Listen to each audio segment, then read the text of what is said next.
ADG Akhil Kumar द्वारा चलाए गए ऑपरेशन शिकंजा के तहत पब्लिक प्रोसिक्यूशन ऑफिसर्स और पुलिस ने मिलकर जो समन्वय बैठाया, इसके तहत पूरे प्रदेश में गोरखपुर ने सबसे ज़्यादा उम्र कैद की सज़ा कराने में कामयाबी हासिल की है। साथ ही 24 मामले एनएसए के भी बनाए गए जो कि पूरी तरीके से 100% अप्रूव हुए। ये सारी कार्रवाई कैसे हुई, इसके जानने के लिए हम बीडी मिश्रा साहब से बात करेंगे जो सीनियर प्रोसिक्यूशन ऑफिसर हैं।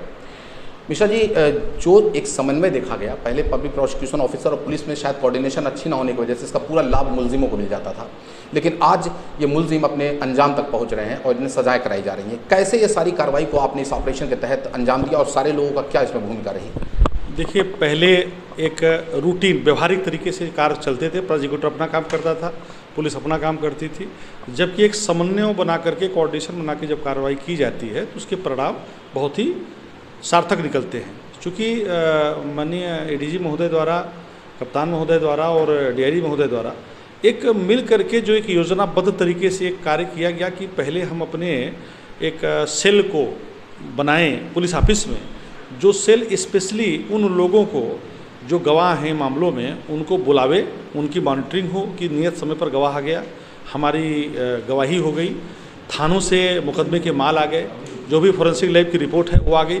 उसके लिए हमारे पुलिस अफसर्स ने बहुत मेहनत की, स्वयं के स्तर पे, व्यक्तिगत स्तर पे, पदीय कर्तव्य दोनों में। और प्रोसिक्यूटर ने कोर्ट पे लीगल बिंदुओं पे एक एक बिंदु को बेहतर तरीके से न्यायालय के समक्ष विधिक तरीके से रखा और माननीय न्यायालय ने भी उन एविडेंसों को, चाहे वो दस्तावेजी एविडेंस रहे हों, चाहे मटेरियल एविडेंस रहे हों या मौखिक एविडेंस रहे हों, उनको देखने के बाद जो प्राइमा फेसी फाइनली उन्होंने आर्गूमेंट किया तो उसमें बहुत तेज़ी से डिस्पोजल हुआ। पहला। दूसरा, कोर्ट पे जो पहले 2-2, 3-3, 4-4 महीने की तारीखें लग जाया करती थी, कोई एक अभियुक्त गैर हाजिर हुआ, साहब एनबीडब्ल्यू हो गया, फरार चल रहा है। तो यहाँ पे हमारी पुलिस ने एक बहुत महत्वपूर्ण कार्य किया कि अगर एनबीडब्ल्यू है तो उसके पीछे लग करके, टीम लगा करके, गिरफ्तारी कर करके उसको नियत समय के अंदर ला करके जेल के अंदर डाला, जिससे मामला बाधित न हो, लंबे समय तक ना चले। इसका परिणाम ये निकला कि पुलिस ने अपना काम गवाहों को लाने में, माल को लाने में, अपराधियों को लाने में बखूबी निभाया, इसमें कोई दो राय नहीं। प्रोसिक्यूटर ने कोर्ट पर मटेरियल विटनेसेस को लाने में, कराने में और अपने पक्ष को रखने में बखूबी किया। और हमारी जो न्यायालय हैं, इन्होंने भी न्याय हित में वादी के हित को देखते हुए, नियत समय निर्धारित करते हुए और इन्होंने उन साक्ष्यों का परिशीलन किया और उसके हिसाब से धड़ाधड़ सजाएं होती चली गई। और उसका परिणाम ये रहा कि जब कोर्टों ने सज़ा की तो जेल में, जेल के बाहर और आप मीडिया बंधुओं के द्वारा उन मामलों को बाहर पब्लिक के समक्ष रखने के लिए कि इस मामले में आज आजीवन कारावास हुआ, इस मामले में साहब 10 साल की सज़ा हुई, तो एक जो माहौल गया बाहर समाज में, सोसाइटी, लोगों में, तो उन लोगों को लगा कि नहीं, अब अपराधियों को सज़ा हो रही है, अपराधी भाग रहे हैं, कोई अपराध करने की ज़रूरत नहीं कर रहा है और निश्चय रूप से हमारे भी मामले में सज़ा होगी। उन लोगों के अंदर इस बात की चेतना जागृत हुई। और आंकड़ों की हम बात करना चाहेंगे कि आंकड़े वो कौन से हैं जो प्रदेश स्तर पे जो है गोरखपुर ज़िले को खुद मुख्यमंत्री योगी आदित्यनाथ का ज़िला है, इसको अव्वल दर्जे पर रखे हुए हैं, वो आंकड़े हमें बताएं। ये आप भली भांति अवगत हैं कि कानून पूरे भारतवर्ष में एक है, लेकिन माननीय मुख्यमंत्री जी ने अपने निर्देशों से ये स्पष्ट कर दिया कि जो अपराधी है उसके विरुद्ध सख्त से सख्त जितनी भी निरोधात्मक कार्रवाई है वो संपादित की जाएगी, चाहे गैंगस्टर हो, चाहे गुंडा हो, चाहे उसके विरुद्ध केस दर्ज करके चार्जशीटेड करना हो, चाहे ऑपरेशन शिकंजा के तहत सजा कराना हो। इन सारी चीज़ों पर व्यापक तरीके से एक अभियान चला करके और व्यक्तिगत मॉनिटरिंग करके इसमें जो सज़ा कराया गया, आपको ये मैं बता दूं कि पूरे प्रदेश में सर्वाधिक आजीवन कारावास जनपद गोरखपुर में हुआ। 10 साल की सजाएं भी काफ़ी, मैं भी 7 साल तक की सजाएं, उससे छोटे सज़ा की बात ही नहीं कर रहा, वो तो बहुत हो जाएगा। उस आजीवन कारावास के जब इतने बड़े स्तर पे हुआ तो प्रोत्साहित करने के दृष्टिगत उन पैरोकारों को जिन्होंने गवाहों को लाने के लिए बड़ी परिश्रम किया, उन प्रोसिक्यूटर ने जिन्होंने मेहनत करके सज़ा कराई, उन पुलिस अफसर्स ने जिन्होंने अपना उसमें योगदान दिया।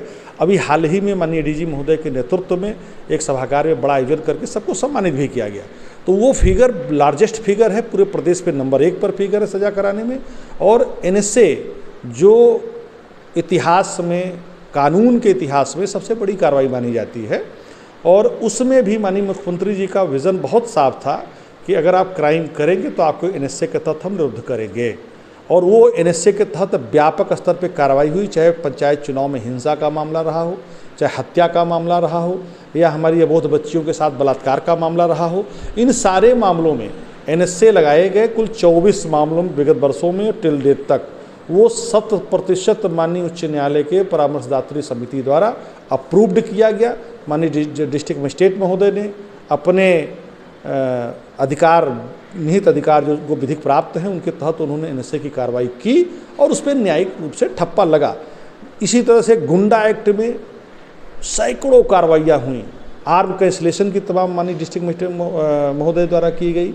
उसके अतिरिक्त 14 जो गैंगस्टर में है, तकरीबन 56-57 लोगों के गैंगस्टर की संपत्तियां जब्त की गई।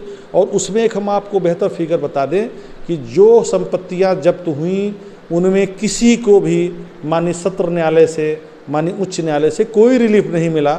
माननीय न्यायालय ने माना कि नहीं, जिला पुलिस और जिला प्रशासन की ये जो 14 की कार्रवाई है अपराधियों के विरुद्ध, ये न्यायिक तरीके से लीगल है।